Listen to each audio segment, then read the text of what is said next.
ഇപ്പോൾ ബി.ജെ.പിയെ കൊണ്ട് എത്തിച്ചിരിക്കുന്നതും. അങ്ങനെ 41 സീറ്റുകളിൽ ഇപ്പോൾ ബി.ജെ.പി ലീഡ് ചെയ്യുന്നു. ആം ആദ്മി പാർട്ടി 29 എന്ന നിലയിലേക്ക് ഇപ്പോൾ കാര്യങ്ങൾ എത്തിച്ചേർന്നിരിക്കുകയാണ്. അതാണ് ഡൽഹിയിലെ സാഹചര്യം. ഓരോ മണ്ഡലങ്ങൾ എടുത്തു നോക്കുകയാണെങ്കിൽ മോഡൽ ടൗൺ മണ്ഡലം നിലവിൽ ആം ആദ്മി പാർട്ടിയുടെ മണ്ഡലമാണ്. അവിടെ ആം ആദ്മി പാർട്ടി തന്നെ ലീഡ് ചെയ്യുന്നു. തുഗ്ലക്കാബാദ് ആം ആദ്മി പാർട്ടിയുടെ സിറ്റിംഗ് സീറ്റാണ്. ആ സീറ്റിൽ ആം ആദ്മി പാർട്ടിക്ക് ഇപ്പോൾ ലീഡ് ചെയ്യാൻ സാധിക്കുന്നുണ്ട്. ആദർശ് നഗർ ആം ആദ്മി പാർട്ടിയുടെ മണ്ഡലം, അത് ആം ആദ്മി പാർട്ടി തന്നെ ലീഡ് ചെയ്യുന്നു.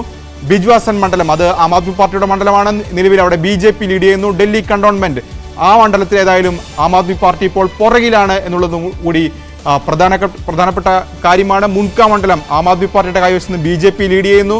നരേല മണ്ഡലം ആം ആദ്മി പാർട്ടിയായിരുന്നു, അവിടെ ബി.ജെ.പി ലീഡ് ചെയ്യുന്നു. ഷാലിമാർ ബാഗിലും സിറ്റിംഗ് സീറ്റ് ആം ആദ്മി പാർട്ടിയാണ്, പക്ഷേ ലീഡ് ചെയ്യുന്നത് ബി.ജെ.പി ആണ്. അങ്ങനെ പല മേഖലകളിലേക്കും ബി.ജെ.പി കടന്നു കയറുന്നു. ബി.ജെ.പി ഡൽഹിയിൽ തിരിച്ചുവരവ് നടത്തുന്നു. കസ്തൂർബ നഗർ മണ്ഡലം അവിടെ നിലവിൽ ആം ആദ്മി പാർട്ടിയാണ്, ബി.ജെ.പി ലീഡ് ചെയ്യുന്നു. ലക്ഷ്മി നഗർ നേരത്തെ ആം ആദ്മി പാർട്ടി ലീഡ് ചെയ്ത മണ്ഡലമാണ്, ബി.ജെ.പിയുടെ സിറ്റിംഗ് സീറ്റ്. ആ സീറ്റിലേക്ക് ഇപ്പോൾ തിരിച്ചു പിടിക്കാൻ ബി.ജെ.പിക്ക് സാധിച്ചിരിക്കുന്നു. അങ്ങനെ കഴിഞ്ഞ തവണ വിജയിച്ച 8 സീറ്റുകളിലും ഇപ്പോൾ ലീഡ് ബി.ജെ.പി തുടരുന്നുണ്ട്. ഇതിന് പുറമെ 33 സീറ്റുകൾ കൂടി ആം ആദ്മി പാർട്ടിയിൽ നിന്ന് പിടിച്ചെടുത്ത് ലീഡ് നേടാൻ ഇപ്പോൾ ബി.ജെ.പിക്ക് സാധിച്ചിരിക്കുന്നു. അതാണ് ഡൽഹിയിലെ സാഹചര്യം. ഇപ്പോൾ വീണ്ടും ലീഡ് നില മാറി മാറുന്ന ഒരു ഇഞ്ചോടിഞ്ച് എന്ന് പറയുമ്പോൾ ചില വ്യത്യാസങ്ങൾ വരുന്നുണ്ട് അല്ലേ രാകേഷ്? അതായത് 47 വരെ ഒരു ഘട്ടത്തിൽ പോയിരുന്നു, പിന്നീട് 40, പിന്നെ 42, 41, അതിൽ നിന്ന് 40ലേക്ക് പോകുന്നു എന്ന് പറയുമ്പോൾ പലയിടങ്ങളിലും ഇഞ്ചോടിഞ്ച് പോരാട്ടം ഇപ്പോഴും നടക്കുന്ന മണ്ഡലങ്ങളിലാണ്. മാറ്റം 39.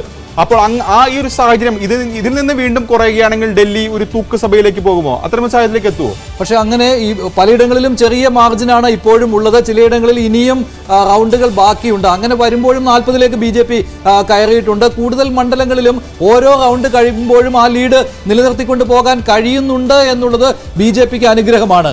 ആം ആദ്മി പാർട്ടി 31ലേക്ക് കയറി, ബി.ജെ.പി 39. കോൺഗ്രസ് ഒരു സീറ്റിലും ഇപ്പോഴും ഇല്ല. എങ്കിൽ പോലും ഇതൊരു നെക്ക് ആൻഡ് നെക്ക് ഫൈറ്റിലേക്ക് വരുന്നുണ്ട്. 39, 31